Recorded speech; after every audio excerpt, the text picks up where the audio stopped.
Thank you for the very warm welcome, for the hospitality, for the care. Since we arrived last night, we've been treated very well. We feel at home, far away from home.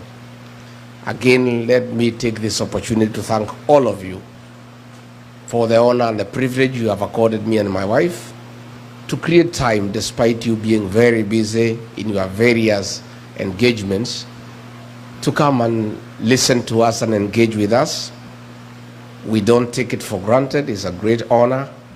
You are busy people in your own right, and the fact that you have found it necessary to create time to come and engage with us, we are indeed very honored and feel very privileged, and we don't want to take it for granted. Please accept our appreciation and our thanks. Number two, since I came to the States about more than a month ago, I am amazed by the love the Kenyan people have accorded to me.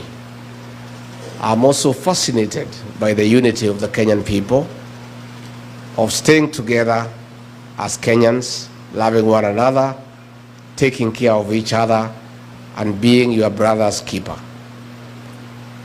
Most profoundly, I am more than impressed by the culture of hard work you have exported here to America. Kenyans here are doing well, they are doing great. Those who are employed are respected at their working places for being hard workers and being very committed and focused in the jobs that they do. Other Kenyans, I'm so happy, have graduated into creators of employment. They have started businesses that have succeeded. And that tells me and gives me comfort that Kenya, we are okay, we are good. If we are given the right opportunity, the right environment, working systems, Kenyans can thrive and succeed anywhere in the world. Mujipigie makofi. I am very encouraged that, and more than convinced, more than ever before, that all we need to do back home is to get our systems working. We have the personnel right in Kenya to transform our country. Only that we need to fix the systems and make them work. You guys have succeeded here in the United States because the systems are working. So given that Kenyans are the same people, the challenge we have as leaders is to make sure that back home the systems are working. The people to transform the economy and the country are here, they are in Kenya. You guys have done it here, you can do it back home. And that is what we seek to do. Why has Rigiji come calling in the United States? I've come to the United States to look out for my people, Kenyans who live and work here, to engage them and to listen to them and have a conversation with them. Mostly important, our party, the DCP, our slogan is listening to Kenyans. And that's why I've come to listen to the people of California. Hapa California, munasemaje? Yeah? At California, munasemaje? Hapa pia ni one term? Sure? Hapa pia ni one term? Wow. This one term thing is everywhere. So I have come, my good people, on two fronts. One, to share with you what is happening back home. Number two, to share with you what I think you can do to make Kenya great and to address the issues that challenge us as a nation. Number three, to seek a partnership with the diaspora on how we can work together and how the brigade in the diaspora can participate in the economic transformation of our country and how the people in the diaspora can play a role in building their country and making sure that Kenya gets nearer what is happening here in the United States. I am sure you know, but for the purposes of clarity, it's good for me to tell you that things are not that rosy back home. I have seen a Gen Z here, Kevin, speaking with a lot of clarity of thought. And I feel for our children, our young children, the Gen Zs. Back home, the government that we elected in August 2022 has turned against our young people with brutal efficiency, and they are now victims of abduction, forced disappearances, and being killed. Their crime, speaking out, demanding good governance, transparency, and accountability for their parents, for their siblings, and for the Kenyan people. A government that was elected on the platform of being democratic, of respecting the rule of law and constitutionalism, has turned against his own people. And sadly, the young ones. Brutal as the colonial government was, but very brutal. Brutal as they were, they never attacked children. Even the difficult years of the Moi rule of 24 years, that government by President Moi persecuted men. They never touched children and women. This is unprecedented. It has never happened in the history of Kenya. No government, no leader has ever turned against children. Between 2024 and 2025, hundreds of young children between the ages of 14 to 24 have been abducted, tortured, and killed. Others have disappeared. Others are in hospital with bullet wounds.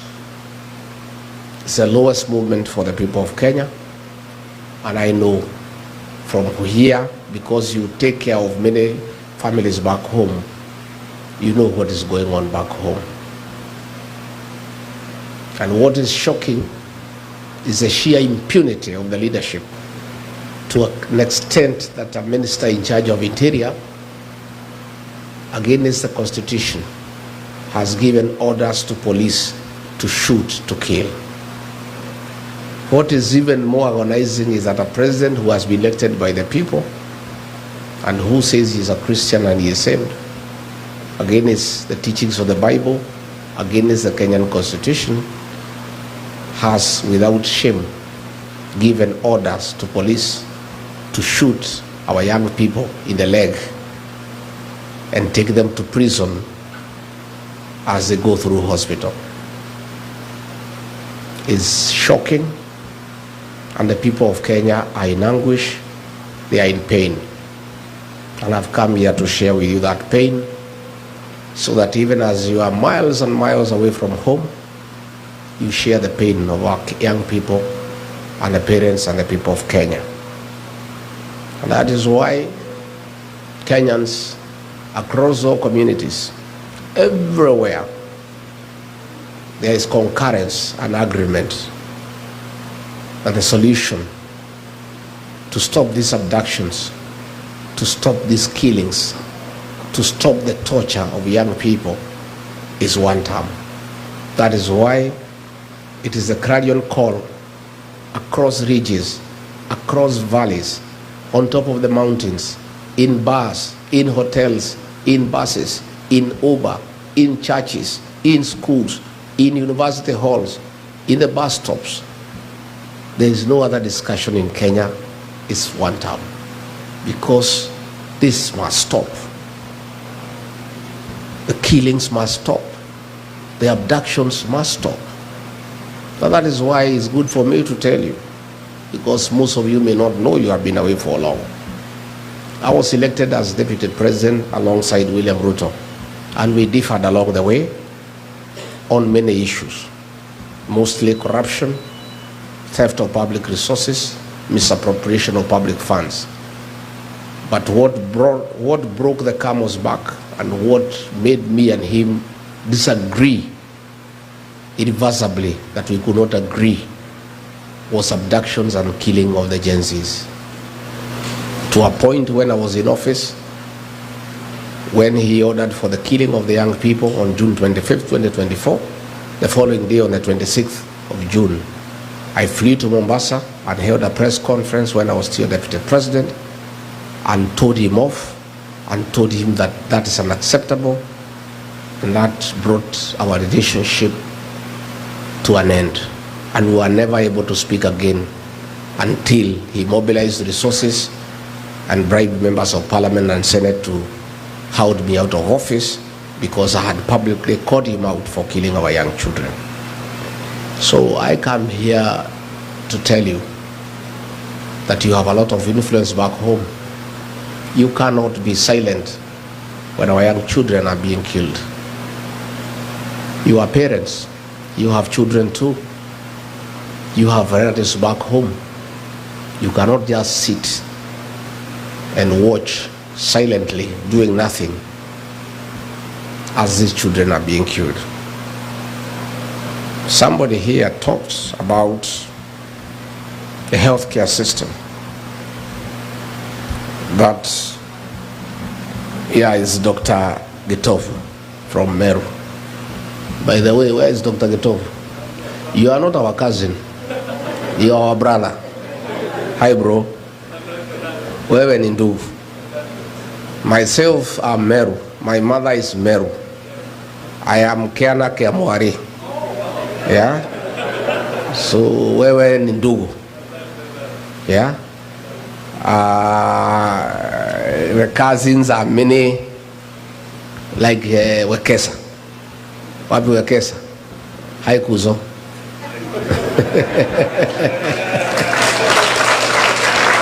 Thank you.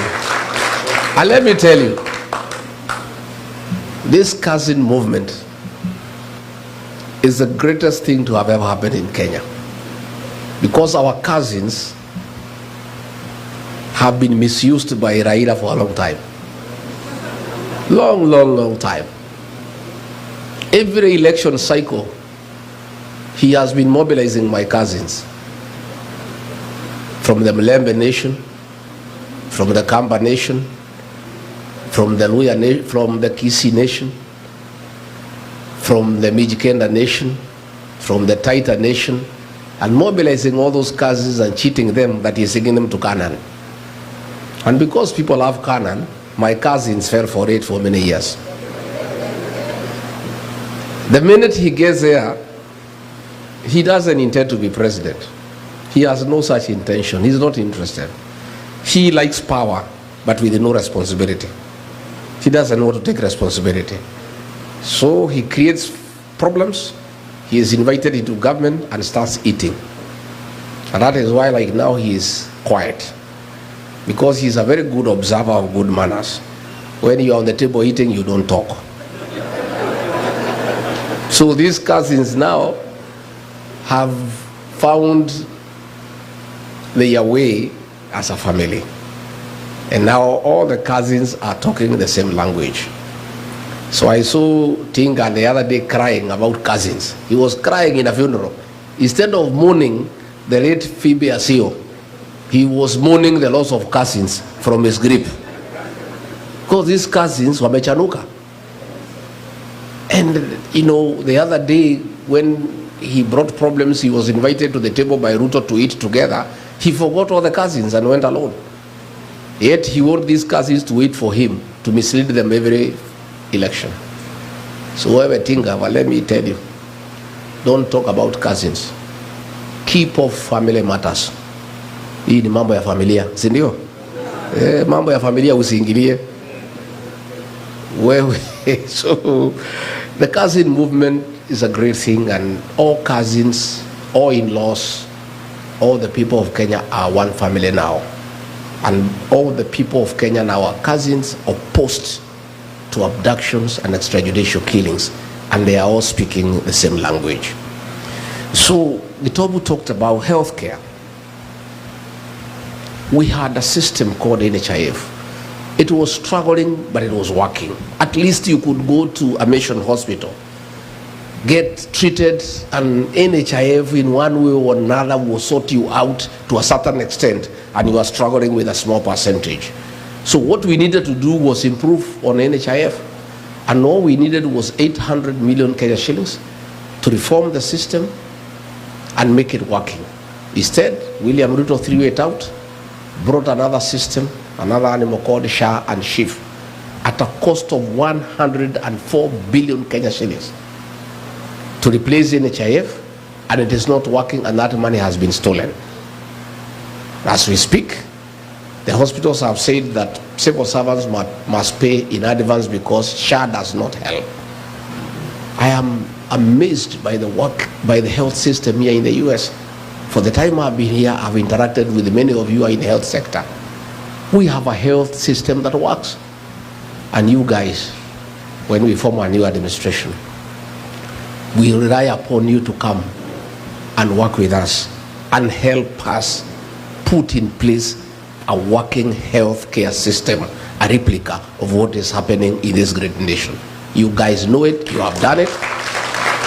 And you are the guys who are driving the healthcare system here in the US. Most Kenyans are in the health sector, true or false? And you guys, we have a lot we can learn from you, and you can come and assist us. Matters education, Mwai Kibaki, that great economist, the third president of the Republic of Kenya, who left a rich legacy in Kenya of free primary education. All that has been destabilized, and kids are at home.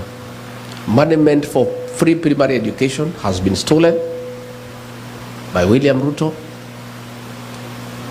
The money is stolen from the National Treasury, channeled through the National Intelligence Service, and withdrawn in cash every Friday and given to William Ruto. He keeps most of it, gives a little to that soprano guy to go around the country bribing voters. And that is all that is happening in Kenya. Every day they carry cash in helicopters. The other day they were in a place called Bobasi in Kisii. There were 16 helicopters. They were almost having an accident in the air because of the sheer number of helicopters. The cost of the event is 3 times what they are giving, because a helicopter is $1 million shillings. 16 helicopters is 16 million. This is money that was meant for education. Kids are at home. University education, we had a beautiful program called HELP, Higher Education Loans Board. Most of you are beneficiaries, I included. He has put it aside and brought a mongrel of a system that is not working. Most of our kids are at home. They cannot access university education. The economy has come to a standstill. Pending bills have not been paid for 3 years. People who did work for government are being auctioned. Unfortunately, even when their properties are being advertised for sale by public auction, they are not being sold because there is nobody to buy. Nobody has money. Overtaxation. Too many levies. The payslip has been raided and made dysfunctional. So there is huge outcry by the middle class back home. And all these things we need to fix. But the most annoying is the violation of human rights, that nobody can say anything about what is going on. If you say something, a Subaru comes and picks you up and you disappear. Young people are being abducted and taken to court on trapped up charges of terrorism, despite the fact they have committed no crime at all. So that's the situation back home, and that is why I and others have joined hands with the people of Kenya to say that we want to have a change in government, and we are working on it, and it's going on well, only that is a little bit too far away. I've listened to that moving story of Anthony Mbuthia, a survivor of the Kiambaa Church.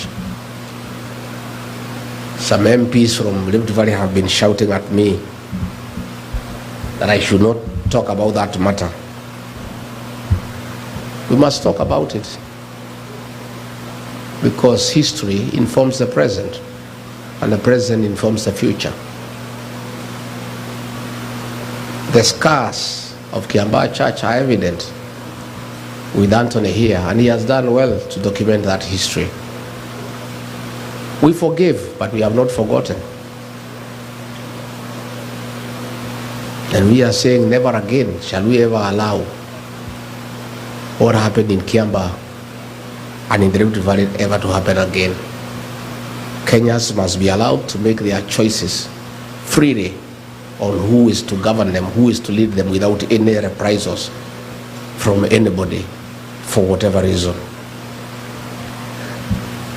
As we seek that change, where do you come in? You guys, you don't know. You have such huge influence back home. The fact that you assist many families, you have a lot of influence. I want you to help us by talking to the people of Kenya and asking them to stay focused, not to be intimidated, and to join us in electing a new government. Your voice matters, and I have talked to many Kenyans, and I believe now we have a serious force here in the US that can help us to talk to the people back home so that they bring the change that we desire. Again, we want you, yourself, to vote here. We have a voting station here, isn't it? Yeah. And I know we are going to lobby IBC to open more stations because it's very expensive to vote here because we only have 3 stations here, Washington and New York. And we need to persuade the IBC that Kenyans in diaspora too have a right to participate in deciding how they will be governed. But those of you who are near the voting stations, please register as voters. But help us too by talking to the Gen Zs. Kevin has put it very well. There is burning urgency for change so that we can deal with unemployment for our young people. We intend to focus on manufacturing and cottage industries as a way of creating employment for our young people and widening the tax bracket. And the way Kevin has said, they are very strong on the social media platform and they want to unite, not to divide. And he says clearly that work must bring dignity, and I agree. But I want the agencies to lobby their peers through the power of social media to know that they are doing a good job on the smartphone of creating awareness. But that is not enough, as Kevin has put it. The real transformation of the Republic of Kenya will not happen on social media. It will happen on the ballot box. The agencies must take IDs. They must register as voters, and they must come out to vote. And these agencies are the real thing in Kenya. Kasongo does not sleep when he hears about them. They are fearless, they are tribeless, and they don't fear. But they must help their country, their motherland, of necessity, because they have a bigger stake in our country because they have more years to live. It is in their interest that their country is restored because they have a future. And they must participate very strongly in that transformation. So the Gen Zs, I agree with Kevin, you are our partners for today. And I want to say very, very candidly that if given the opportunity to lead Kenya, God willing, the way to transform Kenya is to get good partners to work with to help you. And these partners are our young people. These Gen Zs have the ideas. They know what needs to be done in Kenya. All we need to do is bring them on the decision-making table, and they help us restore our country.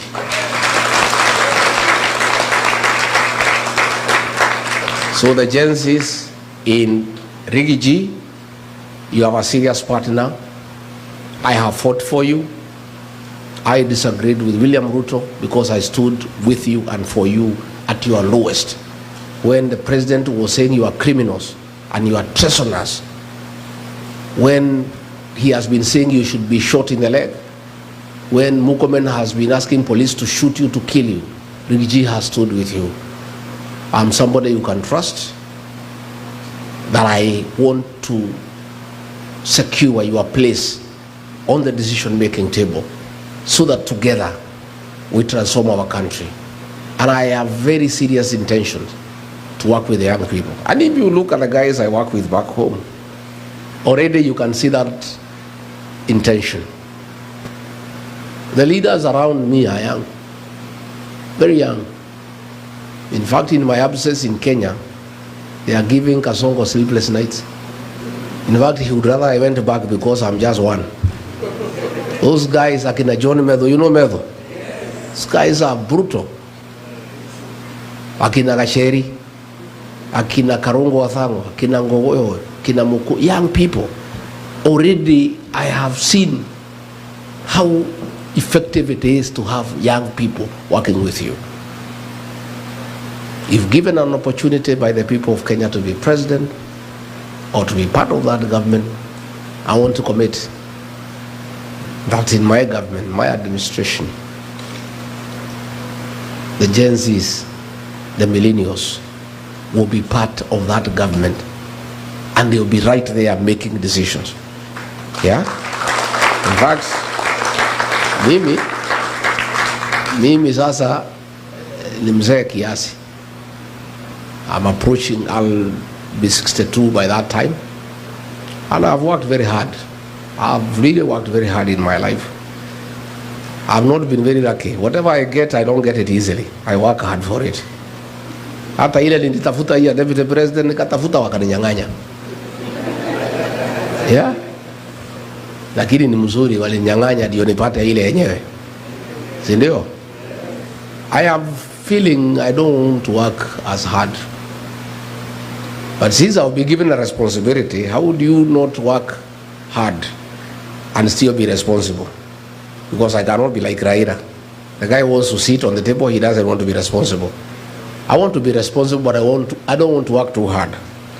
So the only way to be responsible and deliver to the people of Kenya by not working too hard yourself is surrounding yourself with energetic, youthful guys and girls to push, to do the heavy lifting. Mimi nitatafuta hao watoto, vijana na wasichana wengi, niweke ma PS, ma CS, kila pahali, ma CEO. Kazi yangu ni kukutana nao Monday na kuwapatia the vision, wanasukuma, tunagombea notes on Friday. Wakisukuma sana, I call them, I slow them down, wasikibize inchi sana. That will be my work, and I'm telling you I'll succeed. These guys are great, and they know what we need to do, and they have the resolve, and they will not be wasteful. They will not, be luxurious. These are guys you can bring into government, and they don't need big mansions. They can stay in the flats. They can use Uber to come to work, and they are not bothered about those big things that ministers and PSs want to have in offices. So we can still bring meaningful change by having a serious workforce of young people who are not wasteful and who are not having hang-ups about power and privileges. I want to say the diaspora people, I've come here to tell you that I want you to be my partners in the new administration, because it's the right thing to do and it's wise to do that. In the 1970s, coffee was #1 foreign exchange earner for our country. In the 1980s, tea became #1 foreign exchange earner for the country. In the 90s, coffee and tea were overtaken by tourism.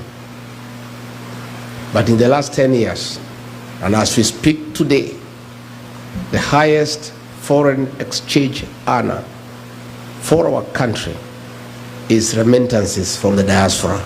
It's you guys. You are the drivers of our economy. All the money we use to pay public debt is the money you send home. All the money we use to import goods is the money you send home.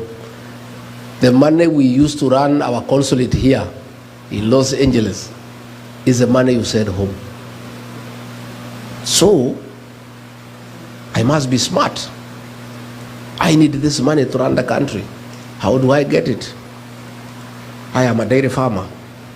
Cows produce milk because you take care of them. If you don't take care of the dairy cow, it will not give you any milk. You must be nice to the cow. You must give it hay, give it dairy meal, give it lucerne. Nowadays, we are giving them mattresses to sleep on so that they don't feel cold at night. Some farmers are even very creative. They play to them country music, Don Williams and Ken Rogers, to get milk out of the cows. You are the dairy cow of the Kenyan economy. We must take care of you for you to bring money back home. And I don't think you are going to agree to bring back money home to a government that is killing your children. You are not going to agree to send money back home for it to be given to Soprano to bribe voters. You are not going to bring back money home for it to be stolen. We must have a government that is responsible and transparent and is using public funds prudently. I intend to have a conversation with you going forward. And this is just by the beginning of creating networks with you people, where we can discuss special packages for people in diaspora to invest back home. How do we encourage you to bring back money home? Can we discuss of a diaspora bond where we give you certain interest rates that are higher than the country where you are working? Can we do away with the issue of double taxation, because it is wrong for you to pay taxes in America and tax the same money back home? How do we encourage you to start factories and cottage industries back home? Can we give you a tax holiday where you don't have to pay taxes for 10 years after you establish your factory to encourage you to invest way back home? So this is a discussion that I want to have with you along the way. Are you ready to have that discussion? Yes. And I am saying, if you get it right by engaging the diaspora brigade and agreeing, you don't need to borrow money from anybody else. You guys have the dollars that we need. All we need is to convince you that you need to bring the dollars back home. I was discussing with people in Texas, and already they have started to look into the possibilities of establishing a huge bank for the diaspora here in the US with branches in Kenya and elsewhere in the world, so that the plots you have at home, the land you have at home, when you want to borrow some money to invest here, you can use the plot and the land back at home as security to enable you borrow money to use here in the States. So this is a discussion that we are going to have going forward. Again, we want to involve you in running our government. What a better way to run the consulate here in LA than asking you guys to run it. You guys have been here for 30 years, 25 years. You know everything here. You know the way Kenyans need to stay. You know how to get business in California. You know how to stay these wazungu so that they can agree to invest back home. I don't think it is wise to look for an ambassador, a consular general, for 4 years. The first 1 year, he needs to settle down, look for a house, get to know his way around here, get to know a school for his children. 1 year, it's over. The second year, start making friends and networking and understanding what goes on. The third year, start now putting up a blueprint on how to market Kenya here in California and in America. Then the 4th year before he starts implementing, his 4-year term is gone. But if you get a guy here who has stayed here for 25 years, appoint him or her as Consular General on Monday, and he or she reports to office on Tuesday. By Wednesday, business is going on. True or false? Because you know your way around here. Yeah. I want to give a commitment to the diaspora people that in our administration, you are the guys who will run our embassies abroad. Yeah. So that it is easy for you because you love your country and you know your way around here and you have the networks and you understand exactly what needs to be done and you don't need anybody to teach you. And I think we'll have very, very impactful and efficient diplomatic representation of our country abroad if we involve the people who are living in those countries and who understand what goes on. So I want to partner with you. Others, you come back home and join us in the national government. Come and take a job as a PS, come and be a CEO. If you have succeeded here, I was in the Silicon Valley the day before yesterday, the whole day. I went to Google, I went to Meta. Wow. The center of innovation, the whole world. I found 35 Kenyans at Meta, senior executives who are driving innovation and creativity, who are driving that big corporate. They know what needs to be done on artificial intelligence. They know exactly what we can do to make Kenya a very serious tech hub that will be admired by the rest of the continent. And they are there doing it in America and they have succeeded. Then back home, the Minister for ICT is William Kabogo.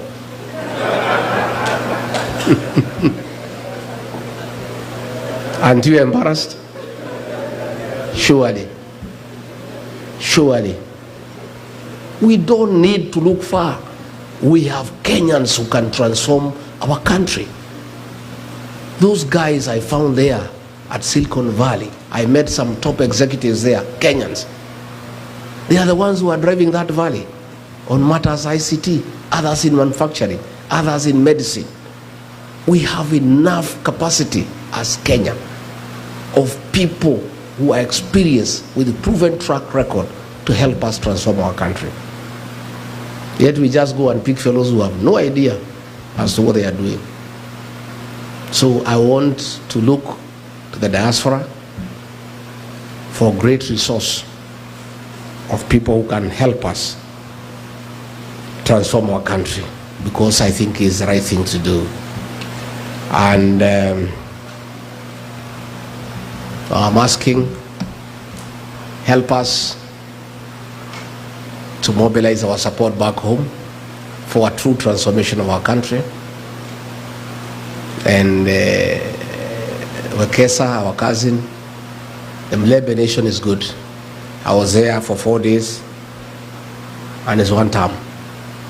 From Vihiga to Kakamega to Busia to Bungoma to Trans Nzoia. All we need to do is stick together.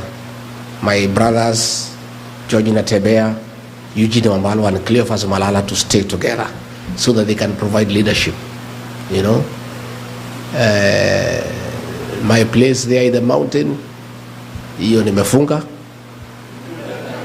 na kifunguo nikawachia Justin Muturi akae naye, na nikamwambia nikisikia Kasongo amerudi huko utanijibu.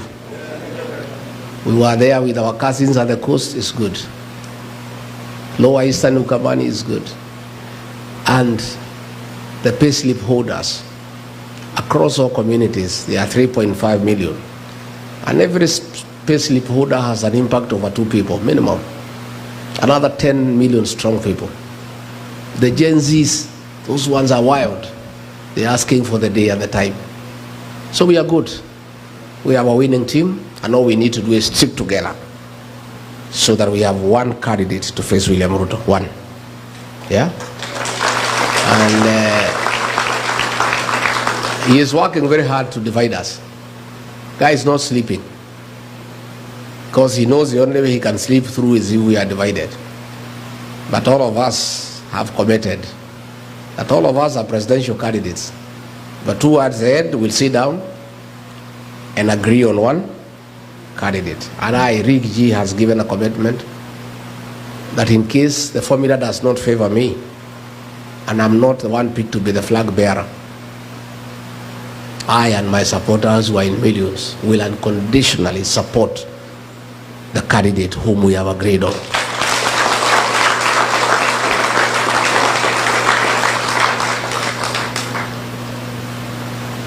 Lakini wakiamua ni mimi, hii jamaa nitamkimbiza kama baisikeli ya kuibiwa. Yeah, and I can tell you that commitment is there and you should not be worried. Please pray for us and support our party, the DCP. Our slogan is listening to Kenyans, listening to the ground, because leadership is about listening to the people.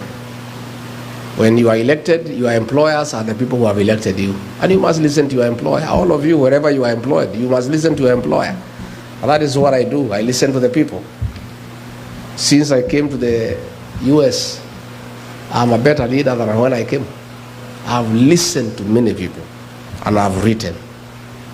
And I'm going through the notes. I am a better person than when I left Nairobi. By agreeing to listen. It costs you nothing to listen to people. It only enriches your thinking. I don't know everything. I cannot pretend to know everything. I am benefiting from your experience here in the United States.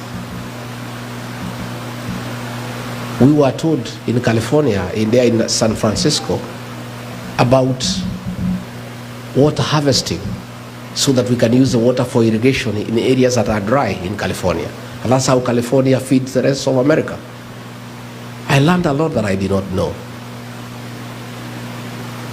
At ICT, the tech world, I learned many things I did not know. When I was at Meta, I learned that for you to get productivity out of employees, you allow them to have an easy environment where there are no issues of ESA. So I found some young people there with the jeans. They are the ones who are driving that company. Even their boss is coming, they don't even call him sir. Kwetu pale kwa Ruto ukienda cabinet, unainama kwanza ukiingia karibu uguse kichwa na sakafu. And nobody is allowed to say anything. In that cabinet, I'm the only guy who was speaking. And in fact, I heard the majority leader in Senate, Haron Cheriot, saying that I never used to speak in cabinet. I stopped speaking because I realized this guy, even if you speak, he has already decided what will happen. So you are just wasting your time. So I'll just sit and not even listen because he has already decided what will happen. So they had Meta. I found working groups of young people. Nobody is a boss there. Everybody is allowed to be creative and to have initiative, and is discussed and agreed on. It was a very useful lesson for me. That given a chance to lead Kenya, I'll create such environment even within cabinet, even among PSs. I just allow people to talk and be easy so that they are able to be creative and productive and they can be useful to the country. So I want to say I am very happy, and I wish I had more time to be here in LA, because this is the greatest theater of the world where all the stars in film, in music are. Yeah, I'm walking around with the people here to see whether I can meet one of them. Yeah, I would have loved to be here, a longer time, but I'll come. I've really enjoyed since I came. People are very nice. They are very kind to us.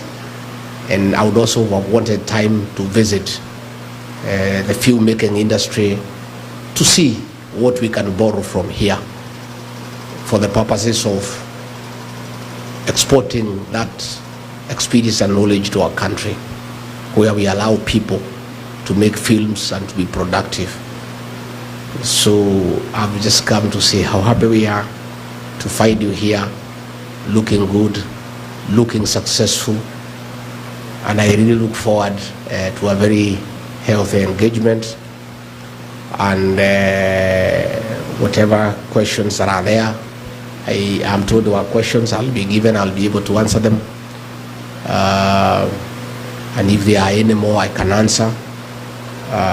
I want a free session. I don't believe in praise and worship, because if I want praise and worship, I have my church back home. You know, I want to listen to people, and people don't have to agree with me 100%. And if everybody agreed with you 100%, there's something wrong. If you had everybody just praising you, you know, they are back at home. Ruto has created praise and worship. You must thank him for the sunshine, although he has nothing to do with it. Thank him for the rains, for the air that we breathe. Even when things are not working, you praise him for his vision and insight. I mean, I don't believe in it myself. I believe in constructive engagement, and I don't know everything. And I'm willing to be corrected, I'm willing to be guided, I'm willing to be informed, so that I'm a better leader. That is a way to learn, and that is the purpose of engaging people. Not just to praise you and tell you how great you are. They also need to guide you and tell you things you don't know, and things they think you can do differently for a more meaningful and impactful realization of what you desire to do. Kwa hivyo mimi nimeshukuru sana sana sana sana sana sana, na mkija nyumbani mkuja mnitembelee. Mtakuja Wamonyoro? Mtakuja lini? Mtakuja? Sasa wewe ni shemeji ama is this our in-law or our neighbor? You are a cousin from Embu? Wow, which part of Embu? Hapo town, kwa Mheshimiwa Mkunji. Well done. Well done. The Embu people are great people. Yeah, I'm so happy to see you people and to listen to you and to have this engagement. So I don't know how we proceed with the questions that were there. Did we have, they were written or something?